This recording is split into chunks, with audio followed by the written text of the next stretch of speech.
You don't hear the war yet. You hear wind moving through wheat that hasn't been cut, and somewhere past a fence line, a dog barking at nothing, and a particular quiet of a small town that has no idea what it is about to become. This is Gettysburg, Pennsylvania, in the last week of June 1863, a crossroads where 10 roads meet like spokes on a wheel, and for 2 more days it is still just a town. Nobody built it to be a battlefield. They built it because 10 roads had to meet somewhere, and in war, that is exactly the kind of place that gets found. Walk down Baltimore Street on the morning of June 26th, and you will find a town going about its business with a strange, brittle calm.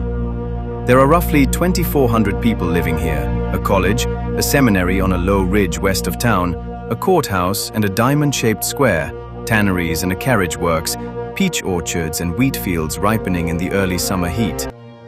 The war has been going on for 2 years, but it has always been something that happened somewhere else, in Virginia, in Tennessee, along rivers most of these people will never see. It has taken their sons south to fight it. It has not, until now, threatened to come north and find them. But something has shifted, and you can feel it even if the people walking this street cannot yet name it. A Confederate cavalry raid passed through nearby towns days ago, demanding horses and supplies, and sometimes cash from terrified shopkeepers under threat of fire. Refugees have been moving north for days, families who were freed or who had escaped slavery and settled in this part of Pennsylvania, now fleeing again, some for the second time in their lives, afraid of what will happen to them if Confederate soldiers sweep through and decide they are worth capturing. Farmers are leading their horses into ravines and thickets to hide them. A shopkeeper is nailing boards over his front window. A family loads a wagon with whatever is small enough to save and precious enough to matter. This is what the days before a battle actually feel like. Not dramatic, not staged for a camera, just people making small, frightened decisions with incomplete information, deciding what to protect, what to risk, who to believe. Standing on this street on the 26th of June, you would have no way of knowing that in 5 days, this exact ground would hold the largest battle ever fought on American soil. You would only sense that something was wrong, and that it was getting closer. To understand how a farm town like this ends up at the center of the war, you have to understand something almost impossible to picture now. 2 of the largest armies ever assembled in North America are moving through Pennsylvania and Maryland within a few days' march of each other, and neither commander fully knows where the other one is. General Robert E. Lee is leading roughly 75,000 Confederate soldiers deep into enemy territory, but his cavalry under General J.E.B. Stuart has ridden off on a raid that has taken it far from the main army, leaving Lee without the eyes he depends on to track Union movements. He is advancing partly blind, trusting scattered reports and rumor. On the other side, General George Meade has commanded the Army of the Potomac, roughly 95,000 men, for exactly 3 days. He inherited this army mid-March in unfamiliar territory, chasing an invasion he did not plan and does not yet fully understand. Neither side chose Gettysburg. Gettysburg chose itself, because of those 10 converging roads, because this is where 2 blind armies groping toward each other across unfamiliar farmland happened to be closing the distance when someone finally made contact.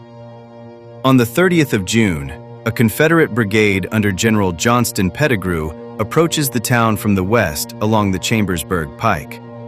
Their reason for coming is almost mundane, built on rumors that there might be a store of shoes somewhere in town, supplies that a barefoot, exhausted army badly needs. What they find instead changes everything that follows. Union cavalry. Not a large force, not an army, but organized and alert in a way that tells Pettigrew this is no local militia. He pulls his men back rather than risk a fight he has not been ordered to start. But now both sides know something the other one did not want them to know. The enemy is here, closer than either army expected, and the crossroads town nobody planned to fight over has just become the place where 2 armies are about to collide. This is the moment worth slowing down for. Because everything that happens over the next 3 days, the scale of it, the ground it is fought on, whether the Union army holds the high ground or gives it away, traces back to one man standing on a low ridge just west of town, looking at terrain most people would walk past without a second thought. His name is John Buford, a brigadier general commanding a division of Union cavalry, roughly 2,700 troopers, badly outnumbered by the Confederate infantry converging on this ground. Buford arrives on the afternoon of June 30th and does something that will matter more than almost anything else that happens this week. He looks, carefully and patiently, not at the town, but at the land around it. To the west, McPherson's Ridge and then Seminary Ridge, low, gentle rises that would make a strong defensive line. To the east, a long formation of higher ground curving like a fishhook through Cemetery Hill, Cemetery Ridge, and Culp's Hill, ground that whoever holds it will hold a tremendous advantage over whoever does not. And radiating outward from the town in every direction, the roads themselves, meaning whoever controls Gettysburg controls how quickly reinforcements can arrive from any point on the map. Standing there, Buford understands something the soldiers marching toward this town from both directions do not yet know. If Confederate infantry reach that high ground first, the coming battle could be a disaster for the Union Army. An enemy looking down from dominant terrain with artillery able to sweep every road leading into town. If the Union holds it instead, everything changes. He has roughly 2,700 men. He can see Confederate infantry, thousands of them, approaching from the west, and he knows more are coming from the north. He does not have the numbers to win a battle on this ground. But he understands something about war that goes beyond numbers, that sometimes the fight that matters is not the one you win, but the one you survive long enough to let help arrive. That night, moving into the early hours of July 1st, Buford makes a decision that will be studied for 150 years afterward. He decides to stand in the morning, not to win, but to hold, using his dismounted cavalry along McPherson's Ridge and the lower ground beyond it to slow the Confederate advance just long enough for Union infantry, marching hard from the south under General John Reynolds, to arrive and take the high ground before the Confederates can. It is, in the plainest terms, a bet that a few thousand men can buy enough time with their nerve and their lives to change the shape of the largest battle of the war. Riders go out into the dark carrying his warning south, urging Reynolds to hurry, because if he does not, the ground will already be lost by the time he arrives. Walk through Gettysburg on the night of the 30th, and you find a town suspended between two versions of itself. Inside the houses, families who have decided to stay because there is nowhere better to go, sitting in kitchens by candlelight, listening to sounds outside they cannot quite identify, some moving their children down into cellars, some hiding silver in wells, some still quietly arguing that surely none of this will actually happen here, on their street, on their farms. Outside, along the ridges west of town, Buford's troopers are doing what soldiers before every battle in history have done, writing letters they hope will not be their last, checking equipment they have already checked a dozen times, trying and mostly failing to sleep on ground they know they will be fighting on by morning. There is a particular silence that settles over ground the night before a battle neither side has planned, and it is not peace. Peace left this valley days ago. It is the silence of a held breath. Somewhere south of town, in the dark, thousands of Union infantrymen are covering ground as fast as exhausted legs will carry them, because a courier arrived hours earlier with a message that amounted to, "Hurry, or none of this will matter."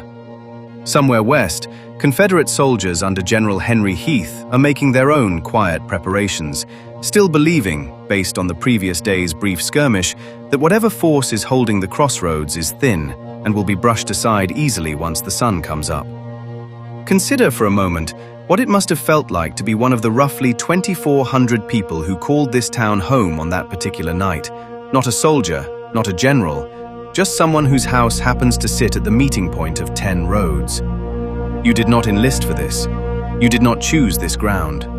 You built a life here for the same reason two armies are about to fight over this exact dirt, because the roads made it a good place to live.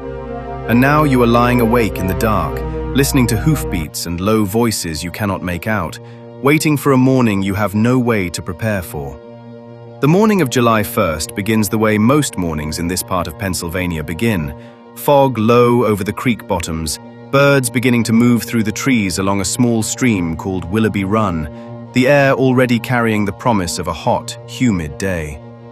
Along McPherson's Ridge, Buford's cavalrymen are in position, most of them dismounted, using their horses only to move quickly between points along a defensive line stretched far thinner than the force they know is coming. They are watching the Chambersburg Pike, the road running west out of town and disappearing into low hills and farmland, and somewhere along that road, past Her Ridge, past the tree line, thousands of Confederate infantrymen under General Heath are forming up, preparing to march east toward a town they still believe is lightly defended. There is a specific kind of silence that exists in the seconds before a war changes shape. And it is not peace, because peace has already left this ground. It is the silence of two forces separated by less than a mile of Pennsylvania farmland, each one about to discover exactly how wrong its assumptions were. The Confederates believing they face a token force easily brushed past on the way into town. The Union troopers aware that everything now depends on how long a few thousand men can hold a line meant for many more. Somewhere along Hare Ridge, in the thinning mist, a Confederate column begins to move east. Somewhere along McPherson's Ridge, a Union cavalry picket raises his field glasses and watches dust begin to rise along the road. And somewhere just past Willoughby Run, near a farm lane belonging to a man named Ephraim Whistler, a lone Union sentry posted to watch the pike narrows his eyes at shapes moving through the retreating fog, and slowly, carefully, raises his carbine. Everything up to this exact second is still, in some sense, reversible. Buford could withdraw. Heath could turn back.